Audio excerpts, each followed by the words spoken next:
Angular quantities में सबसे पहले हमारे पास एंगुलर डिस्प्लेसमेंट आती है, थीटा से रिप्रेजेंट किया जाता है। अगर कोई ऑब्जेक्ट सर्कुलर पाथ पे मूव कर रहा है तो राइट हैंड रूल यूज किया जाए तो आप देख सकते हैं the thumb will point out along direction of axis of rotation. जहां से पता चलता है कि एंगुलर डिस्प्लेसमेंट की डायरेक्शन हमेशा क्या होगी, अलोंग एक्सिस ऑफ रोटेशन। इसके यूनिट्स क्या हो सकते हैं, आप सब जानते हैं, रेडियन, डिग्री और रिवोल्यूशंस। ये वही एंगुलर डिस्प्लेसमेंट है जिसे हम चैप्टर नंबर 1 में प्लेन एंगल का नाम दे रहे होते हैं। इसके लिए फॉर्मूला वही होगा, S equal to R theta. तो थीटा हमारे पास आ गया S ओवर आर। ये एक डायमेंशनलेस क्वांटिटी है, सप्लीमेंट्री फिजिकल क्वांटिटी, आप सब जानते हैं। Plane angle 1 revolution 2 pi radian के बराबर होता है। इसको 360 डिग्री भी कहते हैं। डिफरेंट क्वेश्चन बन सकते हैं। रेडियन जो हमारे पास होता है 1 radian is equal to 57.3 degree होगा, और 1 डिग्री क्या होगा, 1 ओवर 57.3 रेडियन होगा। इसी तरह से हम यहां से कैलकुलेट कर सकते हैं दैट हमारे पास 1 डिग्री इसके बराबर है 1 ओवर 57.3 को सॉल्व करें तो 0.0174 रेडियन। तो ये डिफरेंट क्वेश्चन आपसे पेपर में पूछे जा सकते हैं। दूसरी एंगुलर क्वांटिटी हमारे पास आती है एंगुलर वेलोसिटी, जिसको ओमेगा से रिप्रेजेंट किया जाता है। फॉर्मूला क्या होगा, rate of change of angular displacement, direction इसकी भी क्या होगी, अलोंग एक्सिस ऑफ रोटेशन। तो याद रखिएगा तमाम एंगुलर क्वांटिटीज की अगर वो वेक्टर है they have the same direction along axis of rotation. इसका यूनिट क्या होगा, रेडियन पर सेकंड होगा। अब हम जानते हैं कि फोर्स जब किसी ऑब्जेक्ट पर लगती है तो उसमें एक्सलेशन प्रोड्यूस करती है। ये तो लीनियर इक्वेशन हो गई है। अगर मैं इसको ट्रांसलेट करूं एंगुलर में तो आप सब जानते हैं मास की जगह आएगा मोमेंट ऑफ इनर्शिया, एक की जगह एंगुलर एक्सलेशन अल्फा जो हम अभी देखने जा रहे हैं, एंगुलर एक्सलेशन अल्फा। तो एफ की जगह क्या आएगा, तो याद रखिए दैट इज टॉर्क। तो जो रोल लीनियर मोशन में फोर्स प्ले करी होती है वो यहाँ पे टॉर्क प्रोड्यूस कर रहा होता है। तो यहाँ पे बड़ा important point that angular acceleration is the rate of change of angular velocity. इसकी direction along axis of rotation या अलोंग टॉर्क होगी। यूनिट क्या होंगे, रेडियन पर सेकंड स्क्वायर। यही बात मैंने आपके लिए लिखी, F equal to m a. इसको अगर मैं ट्रांसफॉर्म करूं एंगुलर में तो torque equal to I alpha आ जाएगा। बड़ा इंपॉर्टेंट पॉइंट याद रखिएगा, अगर ओमेगा कांस्टेंट हो, अगर कोई ऑब्जेक्ट सर्कुलर पाथ पे कांस्टेंट एंगुलर स्पीड से मूव कर रहा तो उसकी एंगुलर वेलोसिटी में जो चेंज होगा वो क्या होगा, जीरो होगा। चेंज जीरो होगा तो एंगुलर एक्सलेशन जीरो होगी, यानी क्या जीरो होगा, टॉर्क। इसका मतलब पता ही चला। यहाँ पे बड़ा इंपॉर्टेंट कॉन्सेप्ट आइए स्टूडेंट्स डेवलप करते हैं कि अगर कोई हमसे पूछे कि बताइए सपोज करें अर्थ को मैं एक इनर्शियल फ्रेम ऑफ रेफरेंस मान लेता हूं और अर्थ आप सब जानते हैं एंटी क्लॉकवाइज डायरेक्शन में रोटेट करती है अराउंड इट्स ओन एक्सिस। अगर वो पेपर में हमसे क्वेश्चन ये कहे कि suppose earth is an inertial frame of reference, जिससे मुराद ये है कि अर्थ की एंगुलर स्पीड क्या हो गई है, वो कांस्टेंट है, तो बताइए उसमें टॉर्क क्या होगा। तो बच्चे अक्सर फौरन एंटी क्लॉकवाइज टिक करते हैं। याद रखिए बच्चों, अगर तो वो कांस्टेंट एंगुलर स्पीड से मूव कर रहा है तो ऑब्जेक्ट में सिर्फ रोटेशन है, टॉर्क नहीं है। तो यहां से आज एक कॉन्सेप्ट बनाओ कि हर रोटेशन में टॉर्क हो ये जरूरी नहीं होता। तो हर रोटेशन में टॉर्क नहीं होगा। किस रोटेशन में टॉर्क होगा, जिसमें एंगुलर स्पीड या ज्यादा हो रही हो या कम हो रही हो। आइए नेक्स्ट स्लाइड की तरफ चलते हैं। कुछ इंपॉर्टेंट रिलेशन हम लोग देखने जा रहे हैं लीनियर और एंगुलर क्वांटिटीज के। S is equal to R theta हम बहुत दफा हर चुके हैं। इस तरह V is equal to R omega और A is equal to R alpha.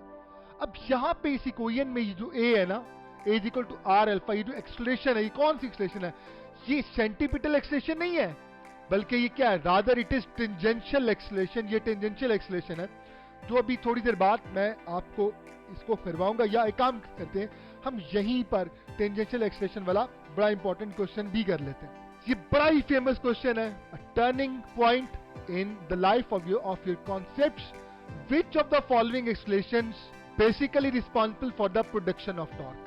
कौन सी एक्सलेशन इनमें से ऐसी है जो टॉर्क को प्रोड्यूस करती है। तो आइए देखते हैं, क्या वो सेंटीपिटल एक्सलेशन है। ठीक है, सेंटीपिटल एक्सलेशन की अगर मैं बात करूं तो हम लास्ट पेज पे चलते हैं। सेंटीपिटल फोर्स, ये वो फोर्स होती है जो कि सेंटर की तरफ एक्ट कर रही होती है, और ये सिर्फ क्या कर सकती है, ये पॉइंट टू पॉइंट वेलोसिटी की सिर्फ डायरेक्शन चेंज करती है। आप देख सकते हैं V1 की मैग्नीट्यूड क्या है, 10 मीटर पर सेकंड, V2 की मैग्नीट्यूड 10 मीटर पर सेकंड, V3 की मैग्नीट्यूड 10 मीटर पर सेकंड। ये सारी की सारी वेलोसिटीज वेक्टोरली बराबर नहीं है, क्योंकि वेक्टर तब बराबर होते हैं जब उनकी मैग्नीट्यूड के साथ साथ उनकी डायरेक्शन भी सेम हो। तो वेक्टोरली बराबर नहीं है मगर मैग्नीट्यूड सबकी एक जैसी है।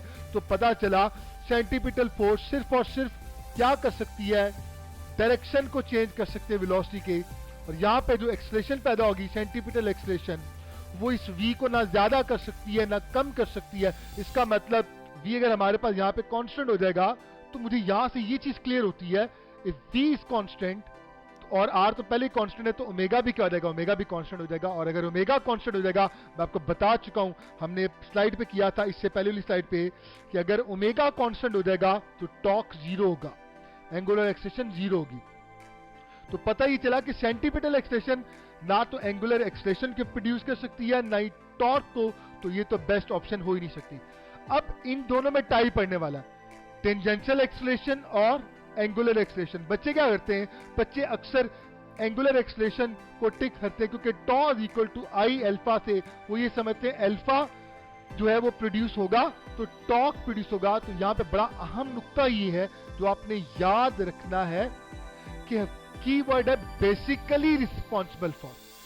तो आइए देखते हैं, अगर हम इस ऑब्जेक्ट को देखें जो सर्कुलर पाथ में मूव कर रहा है और यहाँ पर ए पॉइंट पर इसकी वेलोसिटी 10 मीटर पर सेकेंड है, लेकिन अगर इस वक्त इस पॉइंट पर इस डायरेक्शन में एक जोर की फोर्स लगे, टेंजेंशियल फोर्स लगे, तो बच्चों क्या होगा, इसकी वेलोसिटी एकदम से ज्यादा होगी और इसकी वेलोसिटी सपोज करें 20 मीटर पर सेकेंड हो जाती है।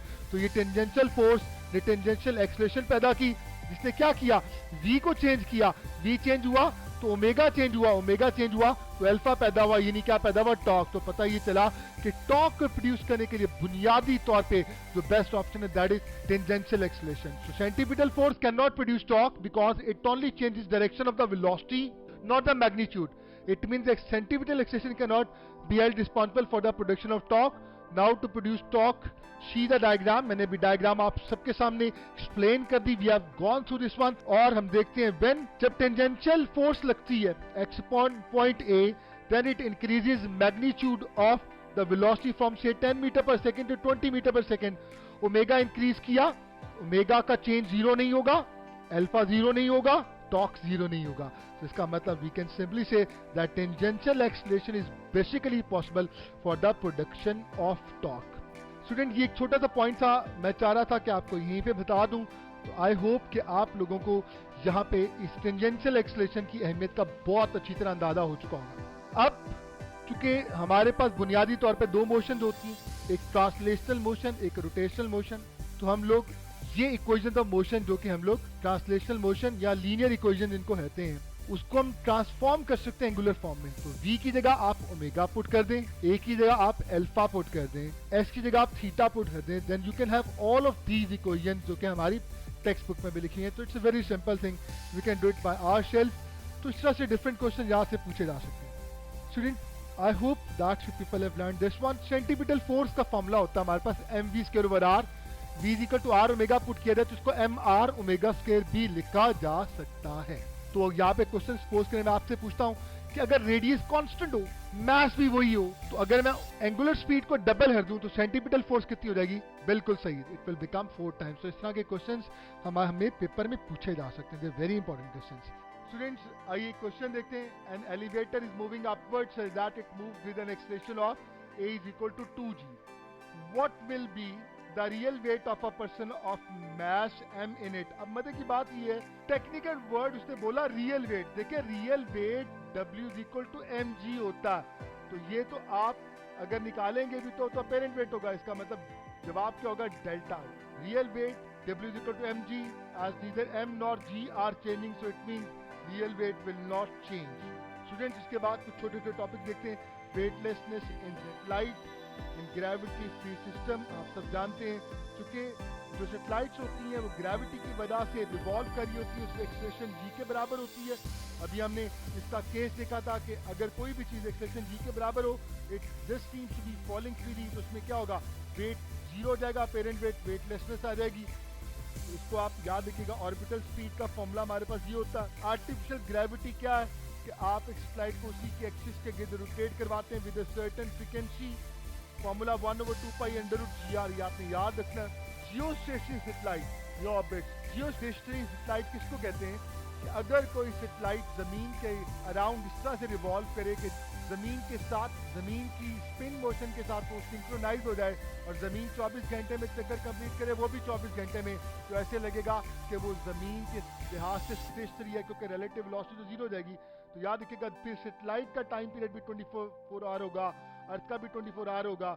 इसका रेडियस का फॉर्मूला आप लोगों ने याद रखना है। तो चूंकि ये एक ही ऑर्बिट है, एक ही रेडियस है, जिसकी वैल्यू आप याद कर सकते हैं, इसके अलावा कोई और जियोस्पेशियल